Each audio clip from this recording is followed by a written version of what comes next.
January 14th, 2097. This morning I woke up to the scent of smoke. It was still dark and the moon was full and bright. I could not see any fires around me. There may have been a wildfire not too far away, but if there was, the air would seem slightly saturated with smoke. This was like a wafting campfire nearby. I began to feel like I was being watched. It is not uncommon for people to travel with a torch at night. I decided I would rather move along than try to sleep for longer. Where I am now is mostly desert of dry dirt and scatterings of boulders that are sometimes the size of small mountains. Sometimes they look like interesting rock formations. As I walk, I tend to walk from one large rock mound in the distance to the next. I could see a tower of boulders to the north quite well in the light of the moon, and I decided to set off for it. I felt slightly uneasy when I would catch the occasional scent of smoke, but I continued walking for about a half hour, and then noticed the smell was gone. I neared the boulder soon after, just as the sun was on the horizon. I was feeling sleepy again now that my unease at the smell was gone. I decided I would climb up and position myself towards the sun and sleep in the warming sunlight as the sun rose. Sunbasking at sunrise and sunset is really the only point in the day you should have prolonged exposure to the sun these days. When I am traveling on foot, I cover myself almost completely with lightweight cotton and linen fabrics, including my head, often walking with a sheet of linen draped over my face. I can still see through the gaps in the threads, but surely I look like a ghostly figure when spotted from a distance. Many of the people I have spotted the past couple of years have permanent scars and blisters from the sun. Their weathering seems to make them tougher against the harsh rays, like hardened and aged leather. I like to have short exposure sessions to the sun, so once I reached the boulders, I climbed about 15 feet up on a ledge facing towards the halfway breaching sun, and rolled up my loose cotton pant legs and arm sleeves. My hair is a long tangled mess, and I tied it out of my face and let the light bathe me and warm me up from the early morning chill. I spotted a sparse line of ants moving through a crack in the rock next to me, and as I sat, I plucked up a couple of ants every so often and would pop them in my mouth. Ant populations are still doing well in most places, and they have become a reliable source of fuel, even though they don't make for more than a light snack.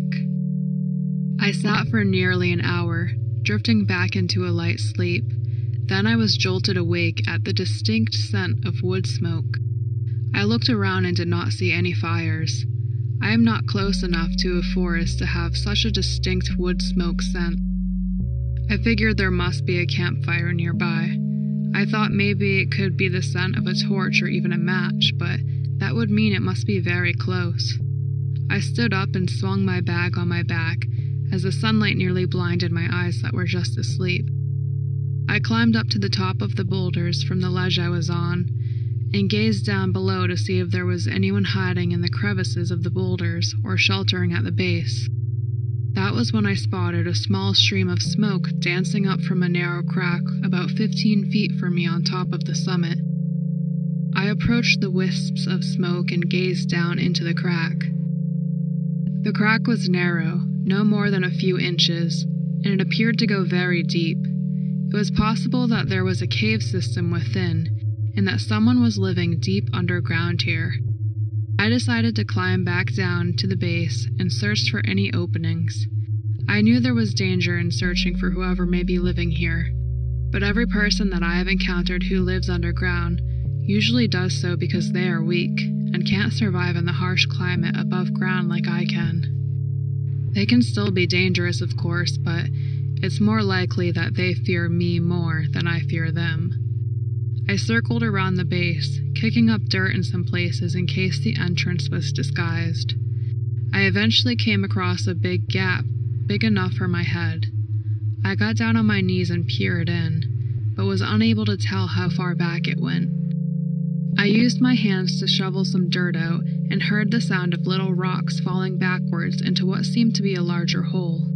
I kept digging until I unburied a large stone. I pulled it out of the hole and exposed a distinct gap adding on from the visible one from outside. It was large enough for someone to squeeze through. By this point, I was compelled to keep searching. I only had an old flashlight that wasn't very reliable, and when I climbed in and turned it on, I saw a passageway that seemed to lead farther underground. The space opened up a bit, and I was able to crawl through, squatting down on all fours. I held my flashlight pointing in front of me in my mouth, gripping it with my teeth. I did not see any signs of life, not even bugs. The air was cool in there and did not seem too stagnant. I thought the cave system must be larger than I originally thought possible, given the air seemed to be circulating. Now, I must be honest about how I have survived and continue to survive in this world. I have fought, stolen, and killed my fellow man. The majority of these incidents have been in self-defense. However, in times of desperation, I have been the aggressor. Usually my plan is only to spy and steal, and in doing so, I have found myself in situations where I must fight my way out. At first, I was terrified in these face-to-face moments of combat, especially when I had to fight more than one person at a time. I am much more confident now, though. I use the fear people feel towards me to gain the upper hand. In the early days, I was obviously much stronger and healthier than the people without my genetic mutations.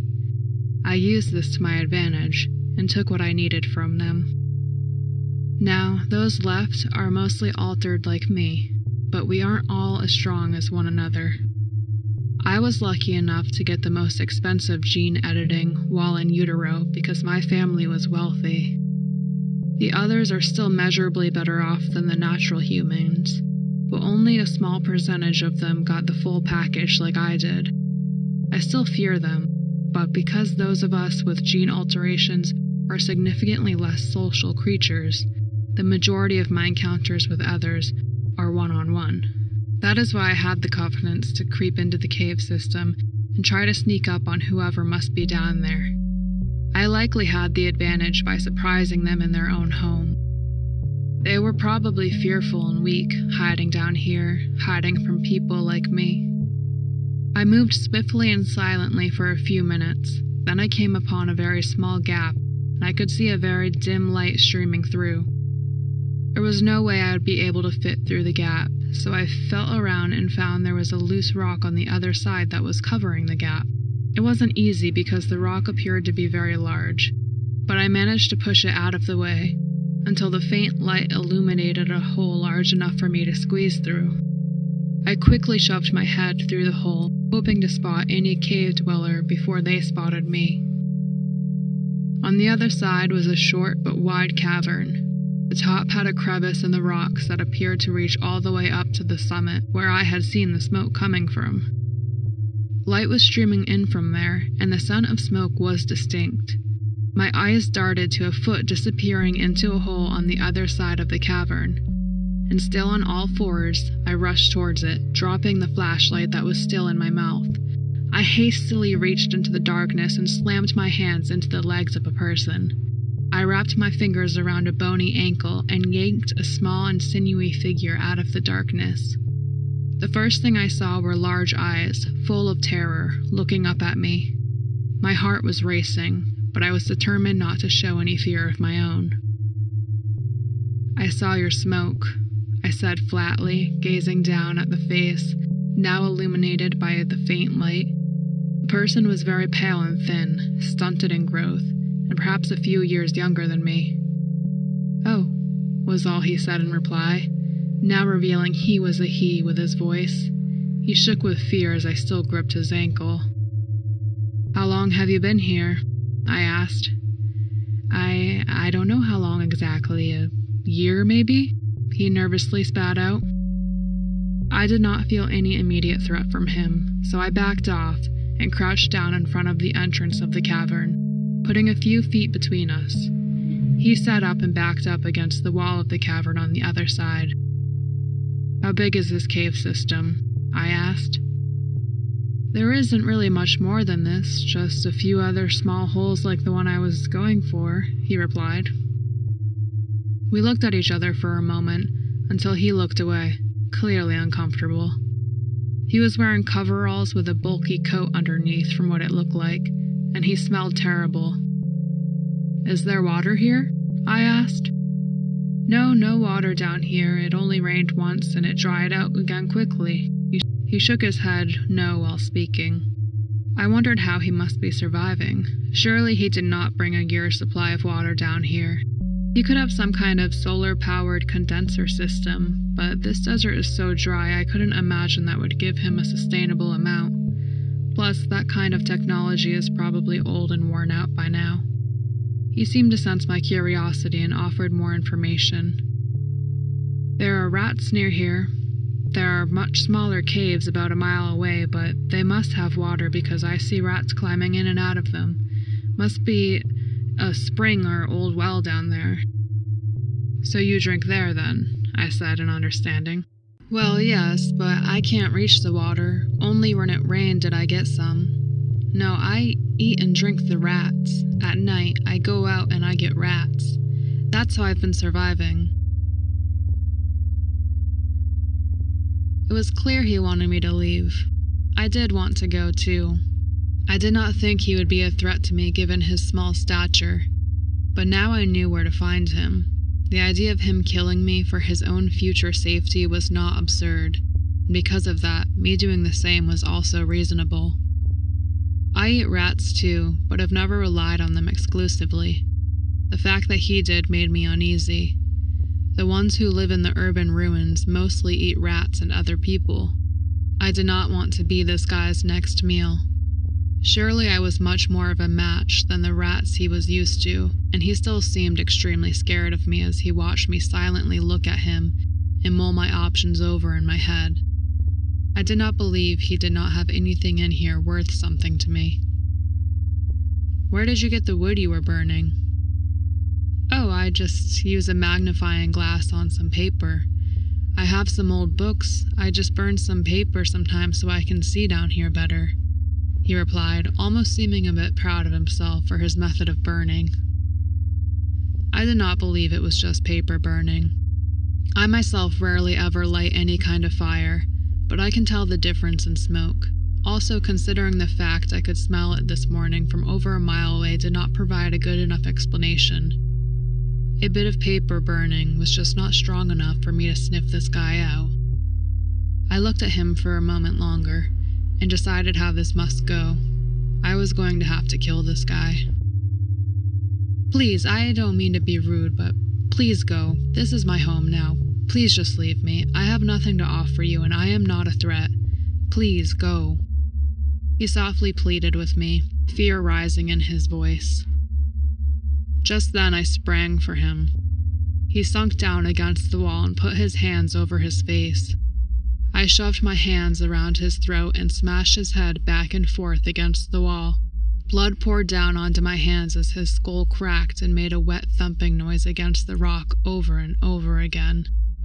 I killed him within a minute and let him slump to the side. I am no cannibal. I do not kill people for the sole purpose of eating them. However, if I take the responsibility of ending a life, I do not want it to be a purposeless act. So I ended up collecting and eating his heart. That is the safest organ, and while I'm not spiritual, I feel as though I honored the man by doing this. No doubt he would have consumed my entire body if the tables were turned. After I ate, I took a closer look around and used my dying flashlight to gaze into the other holes leading out of the cavern. Most were just small nooks and did not go very deep, and I did not find any other belongings of the man. I searched his pockets and found a small magnifying glass, but no books for him to burn were anywhere to be found. I decided I would drag him out of the caves and let him decompose above ground. Most likely the supposed rats would find him and eat him tonight. Circle of life, I figured. Let his body see the sun and death more than it likely ever did in life. It wasn't easy dragging him up and out, but I managed it. I sat him up against the rock wall and finally got a good look at him in the daylight. His chest was completely stained from blood from me tearing him open. He was so pale he was almost transparent. I could not see a person like him surviving in this world for much longer, but maybe he was doing okay underground. I felt bummed out for having to kill him as I analyzed his dead and expressionless face. I decided to take one last look in the caves and swung myself back in feet first. Once again on all fours, I felt around the passageways as I made my way through. I did not find any other hidden doors behind loose rocks. There must be something else, though. I did not believe this man had nothing else down here. I gave up my search after a thorough once-over, though, and I made my way back up and out. Crawling out, I looked back over to the dead man's body and nearly let out a scream as I saw a cat-sized rat sniffing at his corpse. The rat noticed me and quickly scurried away to the other side and disappeared from my view. I gave chase just in time to see the rat squeeze itself through another small gap at the base of the boulder mound. I saw his tail disappear, and I squatted down to get a better look inside. There was no way I could fit through this gap.